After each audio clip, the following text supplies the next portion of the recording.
Bonsoir à toutes, bonsoir à tous et bonsoir Geneviève. Bonsoir. Geneviève Dama, comment ça va? Super. Ouais, Oui, Vous oui. avez l'air en forme d'ailleurs. Oui, Je trouve. voilà. Je pense que c'est l'hiver, tout le monde se tasse un peu. Oui, mais je trouve que si on part comme ça en se disant que tout va mal et qu'il fait froid, il n'y a plus rien qui va. Bon, allez, Voilà. en positif donc. Et votre Ouais. livre en plus il sort aujourd'hui, ça tombe bien. Oui, c'est chouette. Chez Grasset, ça s'appelle Trace, on va en parler. Rien ne sert de courir d'ailleurs, on va en parler dans quelques instants. Petit jeu de mots sur ce livre. On va commencer par 3 petites questions. Tout d'abord, si vous voulez bien, genre questionnaire de Proust, hein, vous y allez du tac au tac. Ok. Si vous étiez un sentiment, Geneviève, vous seriez quoi? La curiosité. Ah oui, bah, c'est On pas peut mal. dire ça, hein. Pour une autrice, c'est pas mal quand même, non? Ouais. Si vous étiez un mot de la langue française. J'aime bien, là maintenant, ici maintenant, je dirais le mot étonnement. Ok, pourquoi? Mais parce que j'aime, enfin en tout cas pour une autrice, et même maintenant dans ce qu'on vit, c'est de la capacité à découvrir des choses qui apparaissent pour la première fois. Pas se dire qu'on est lassé ou qu'on généralise ou qu'on globalise. Mais c'est pas facile ça, hein? Ah non, mais c'est maintenant que c'est intéressant, c'est maintenant qu'il faut Bon, bouger, être vivant, se battre, voilà. on va essayer de vous suivre. Et si vous étiez un endroit dans Bruxelles?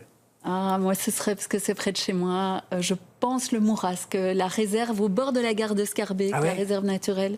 Elle est juste magnifique. Elle n'a pas été menacée à un moment donné, ça va mieux? Je ou, pense que ça va, mais je ne suis pas au courant de tout. Donc, Bon, bah, on espère que c'est ça plutôt va. la friche Josaphat qui est menacée. Ah oui, Mais, d'accord, voilà, le Mourasque, je pense que ça tient. Allez, on va parler en tout cas de votre dernier roman. Il s'appelle Trace et vous êtes l'invité de LCR ce soir.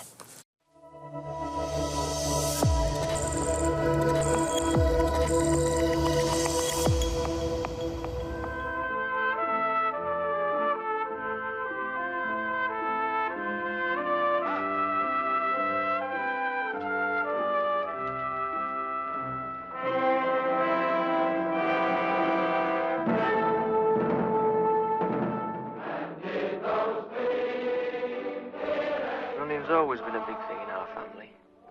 All I know is that you've got to run. Run without knowing why, through fields and woods. That's what the loneliness of the long-distance runner feels like. I don't have to know what you've done. You're here for us to try and make something of you, to turn you into industrious and honest citizens.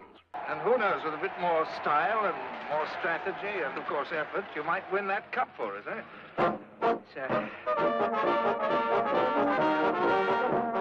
See, I'm going to let them think they've got me house straight, but they reckon little bastards. To get me beat, they'll have to stick a rope round my neck.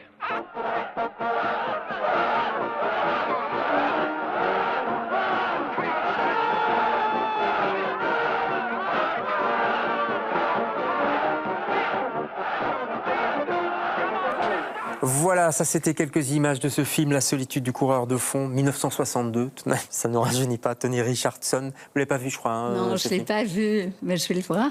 J'en parle parce J'ai que, envie. bah oui, et il y a un lien, je trouve direct avec qui a été repéré par votre éditeur, hein, avec votre histoire Trace, l'histoire d'un ado, Colin Smith, qui est envoyé dans un centre de redressement. Et puis le directeur, qui est très austère comme ça, remarque ses qualités de sportif, athlétique même, et il essaye d'en faire un coureur de fond d'exception qui va peut-être le sauver. Et je me disais, c'est quoi la course pour vous en fait? Ça représente quoi? Mais je crois que c'est un espace déjà où on est face à soi-même. Je trouve un espace de liberté, parce qu'au début, la course, c'est dur. Puis à un Ah ouais. moment, je trouve que on entre dans une autre dimension. Vous faites de la course vous-même? Oui, moi j'en Ah fais. oui.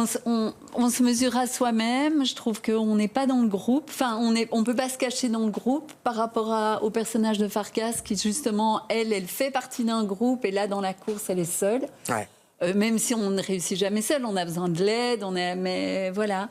Et puis je trouve que c'est comme la culture, c'est un espace où les cartes sont rebattues. Ça veut dire que souvent on a une idée de vous-même, de qui vous êtes dans la vraie vie, et puis tout d'un coup on voit quelqu'un courir et il devient un autre. On voit quelqu'un ou faire du théâtre, ou écrire, ou peindre.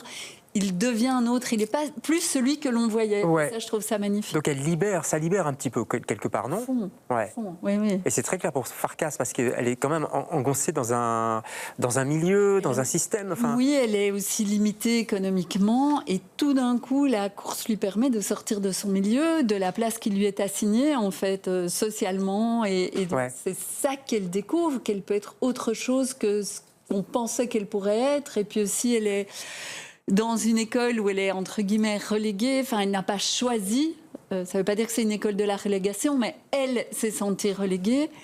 Et là, je pense qu'elle voit de nouveau un avenir lumineux pour elle. Ouais, parce que son milieu, il est très compliqué. Il y a un autre film d'ailleurs auquel fait allusion l'éditeur, c'est Main Street de Scorsese. Et on va peut-être voir l'affiche, voilà, maintenant.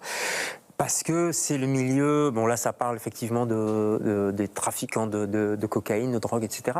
Mais c'est ça en fait, elle est plongée là-dedans. Mais oui, Farkas, elle fait partie d'un réseau bruxellois où elle vend de la cocaïne. Donc elle est active quoi. Elle est active, elle est au départ tout en bas, voilà, en train de vendre. Et puis petit à petit... voilà, elle va monter quoi, dans le réseau. Il y a toute une faune de personnages que vous décrivez. D'ailleurs, je me suis dit, mais comment fait-elle ? Il y a un côté presque journalistique. Enfin, vous voyez ce que je veux dire ? Vous êtes plongé. Il y a eu un déclic quand même. Vous avez donné un atelier à l'Institut Charles Goethe, c'est ça ? Voilà, et à un moment, il y avait vraiment une grosse difficulté dans l'école parce que les jeunes revenaient du salon de l'auto, justement, à cette période-ci, il y a 2 ans, je pense, 3 ans. Et ils venaient de se rendre compte que leur atelier mécanique, qui avait coûté bien bon et cher, était un atelier qui préparait au moteur thermique et qui n'avait rien sur l'électrique par défaut de financement et que le professeur n'avait pas été formé à l'électrique. Et donc, ils se rendaient compte que ce qu'ils étudiaient, ce pourquoi ils avaient des examens de passage, etc., ne servait à rien. Et donc, à un moment, il y en a un d'eux qui m'a dit « De toute façon, moi, je m'en fous. Dans un an, je vends de la coco au coin de la rue et j'aurai une plus belle voiture que le prof. Vous ne devrez pas vous inquiéter. » Il vous a dit ça, oui. clairement. Alors, je lui ai dit « Qu'est-ce que tu dis ?» Il m'a dit « Vous n'avez rien entendu, madame, en riant. » Et je me suis dit « Mais c'est là le nœud, en fait. » C'est un moment parce qu'on n'a pas les moyens. Enfin, l'école ne peut plus jouer le rôle d'ascenseur social pour plein de raisons qui ne sont pas... toujours et souvent pas de la responsabilité des enseignants. Hein. Non, même loin de là. Hein. Ouais. Les défauts de moyens structurels, etc., le défaut d'encadrement. Et qu'à un moment, ces jeunes qui pourraient être saisis et qui pourraient avoir droit à un avenir brillant, parce que quand on est jeune, quand on est enfant, quand on est ado, on ne rêve pas d'être dealer, on ne rêve pas d'être un bandit, on rêve... d'être une star, d'être un grand patron d'entreprise, d'être un grand sportif. On rêve des choses positives, mais à cet âge-là, on a besoin de rêver. Ouais, mais on rêve d'argent aussi. C'est un peu l'argent facile. Moi, j'ai des ados aussi à la maison. Il y a ce truc de l'argent qu'on fait miroiter, des grosses sommes d'argent. Mais l'argent, il est partout. Quand vous traversez ici cette ville, souvent il y a des quartiers très précarisés qui côtoient des quartiers très riches. Par exemple, moi je suis artiste associée au Tanner dans le quartier des Marolles. Juste à côté, on a le Sablon. Et le Sablon, il y a beaucoup d'argent. Et donc ces jeunes qui vivent et voient cette richesse qui a l'air effectivement facilement accessible. Et effectivement, il y a toujours des promesses et on les voit sur Insta. Sur les réseaux, tu vas avoir... Et donc voilà, et donc c'est évidemment un miroir aux alouettes. Ouais. Vous êtes intéressé aussi au trafic de stupéfiants directement. Il y a eu un grand procès il y a quelques mois, je crois, le procès Sky ECC 01 en Crochat. Voilà, c'est ça. On voit là une salle. C'est un des plus, je crois que c'est le plus grand correctionnel qui a eu lieu en Belgique, non ? Je pense, oui, par le nombre de prévenus, oui. Et ça vous a aidé pour écrire le livre ou pas ? Oui, ça m'a aidé beaucoup parce que, en fait, la difficulté... Donc, effectivement, je mène un travail journalistique sur lequel s'appuie la fiction, parce qu'il ne faut pas raconter n'importe quoi. Mais comment rencontrer des gens qui allaient me parler ? Alors voilà, le fait d'assister au procès m'a permis effectivement non seulement de prendre compte d'une certaine réalité, mais aussi de nouer des liens avec des gens qui au fur et à mesure, parce que j'étais là très régulièrement, m'ont peu à peu parlé, évidemment, il y a le secret du journaliste, mais voilà, ils m'ont fait confiance, ils m'ont expliqué, parfois je posais des questions qui à mon avis devaient leur sembler vraiment stupides, mais voilà. Et comprendre leur langage aussi, parce que vous êtes autrice, comédienne aussi, on va en parler, mais autrice ici. Donc ce langage particulier, la façon de s'appeler, il y a le Jérusalem, les gars le Jérusalem, le gros, le boss, enfin, il y a tout un vocabulaire. Il y a toute une manière de s'appeler, il y a aussi tout un langage qui est hérité du commercial anglais. Donc il y a vraiment beaucoup de mots d'anglais parce qu'en fait, il y en a plusieurs qui m'ont dit mais nous on est des commerciaux de produits interdits, mais on est des commerciaux. Ah, c'est vrai. Et donc, voilà, il y a tout... Oui, alors c'était essayer de rendre compte de ce langage direct, on n'a pas le temps de faire des descriptions, etc. On va toujours... Il y a une rapidité dans l'échange, toujours. Ouais. Et puis, voilà, j'avais envie de rendre compte de ça, parce que c'est ça qui me semble que la littérature peut saisir. C'est une langue en train de se construire, une langue de la rue, de l'échange, et voilà, la fixer en littérature tant que faire se peut. Avant de faire du théâtre, vous avez fait une licence en droit, je crois. elle est toujours là, quelque part, j'ai l'impression, non? Je pense, oui, ça c'est clair. Le droit, ce sont des études passionnantes qui touchent à plein de milieux, mais c'est vrai que le droit pénal, le fait d'aller, par exemple, en correctionnel durant ces mois et ces mois et ces mois, c'est clair que, bon, en même temps, ça me permettait de comprendre plein de choses et en même temps d'interroger la question de la justice. Parce que moi, en droit, ce qui m'intéressait beaucoup, c'était la philosophie du droit, le sens du droit. Comment se présente la justice? Comment faire intégrer la règle au justiciable? Et je trouve qu'il y a plein de questions. En tout cas, le fait d'assister au procès Sky, ça m'a quand même ouvert les yeux sur une justice qui aussi manque de moyens, qui parfois ne met pas les formes, qui parfois... Enfin, voilà, je trouve qu'il faut beaucoup de pédagogie dans la justice. Ouais. Le droit... Et le social aussi, je crois que c'est une de vos passions. Hein. Vous avez beaucoup travaillé dans des ateliers avec des jeunes. On voit d'ailleurs, puisqu'on parle de social dans ce roman, il y a toute une part aussi qui parle de la solidarité entre eux. C'est très solidaire, c'est des milieux très solidaires. Oui, ça c'est sûr que, et dans le quartier où vit Farkas, qui est un quartier qui est quelque part... Oui, auprès de Isère, quelque chose comme ça. On imagine un peu, vous dites les tours, hein, mais bon, c'est... Oui, de ce quartier-là, il y a une vraie solidarité de quartier, il y a une vraie solidarité de réseau.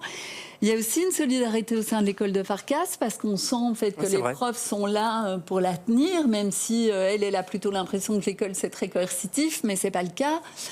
Donc oui, de toute façon, je pense que c'est les liens qui nous sauvent, c'est les liens qui nous donnent du sens à nos vies et qui nous font tenir debout. Ouais, vous êtes vraiment une autrice connectée au monde, je trouve. Il y a souvent des auteurs qui sont un peu dans leur nuage, mais vous, je vous lis depuis longtemps, il y a toujours une connexion avec ce qui se passe dans le monde. Je me souviens de Patricia, par exemple. On peut prendre tous vos romans. Hein. Il y a toujours un lien avec les problématiques du monde, vous voyez ce que je veux dire? Alors, je pense qu'il faut tout en littérature. Il faut des gens qui sont dans la poésie de la langue. Il faut, moi, mon ancrage... c'est le réel, parce que j'ai l'impression que ce que la littérature n'a pas encore saisi de maintenant, il faut la mettre en littérature pour dire que ça existe. Et puis je trouve que ma place, c'est aussi donner la voix aux gens qu'on n'entend pas, aux gens qui ne pourront jamais écrire ces livres. Et donc voilà. D'où l'empathie très forte, je trouve. Avec Patricia, effectivement, j'en parlais. Donc là, c'est un peu les clandestins. Enfin, c'est un peu ça. Hein. Il y a les difficultés d'identité sexuelle aussi avec Strange, je me souviens, c'était très touchant. Jackie aussi, les tensions entre communautés. Vous avez une empathie pour vos personnages qui est forte. Oui, j'ai l'impression que...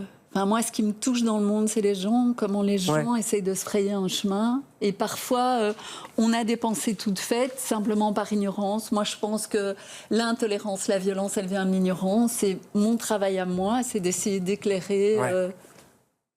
un peu tout ça.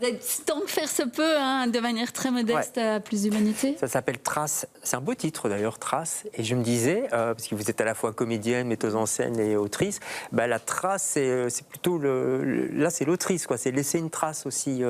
C'est peut-être pour ça que vous écrivez beaucoup, non? Il n'y a pas ce côté, je laisse parce que finalement le théâtre, c'est plus volatile quand même, non? Oui, le théâtre, c'est volatile, mais en même temps, souvent mes pièces sont publiées, donc il reste quelque chose. C'est plutôt une trace d'elle. Je ne sais pas si je m'inquiète tellement. Je me dis, moi je pense quand même qu'on ne gardera rien. Je sais qu'un jour, je faisais une séance de dédicace à côté de Patrick Poivre d'Arvor qui m'avait dit, Geneviève, au moins nos livres resteront. Moi je l'avais regardé, j'avais dit, mais Patrick, il n'y a rien qui restera. Un jour, le soleil sera froid et tout ça va disparaître. Pauvre Patrick. Je ne le plaindrai pas. Non, c'est ça. Allez, un coup de cœur. Vous avez été à Paris il n'y a pas longtemps. Vous êtes ébloui par l'exposition de Gerhard Richter. On comprend. Parce que, j'aimais déjà ce peintre avant d'y aller, mais ce qui est fou, c'est qu'il a cherché toute sa vie. Donc, il y a effectivement une œuvre plus réaliste, mais il y a la recherche sur les couleurs, les farbes. Vraiment, je trouve que c'est quelqu'un qui tout le temps a rejoué, a cherché... Et donc, je trouve que c'est très beau aussi le lien qu'il fait entre l'ici et maintenant et d'où il vient, comme l'histoire, comment essayer de transformer la violence et le terrible en une forme de beauté qui n'oublie pas quand même la violence et la douleur. Et ça, je trouve que c'est vraiment éblouissant. C'est une rétrospective, je crois. Oui, et à la Fondation Louis Vuitton. Et voilà, c'est immense. C'est sur 4 étages, je pense. Merci beaucoup pour cette plaisir. visite. Et nous, on va se plonger. Enfin, de toute façon, ça sort aujourd'hui, Trace, dans toutes les bonnes librairies. C'est chez Grasset. C'est un très bon roman de Geneviève Dama. C'est une des belles surprises de cette rentrée, cette deuxième rentrée littéraire aussi. Merci beaucoup, Geneviève. Avec plaisir. On se retrouve, nous, demain avec d'autres invités. Bonsoir.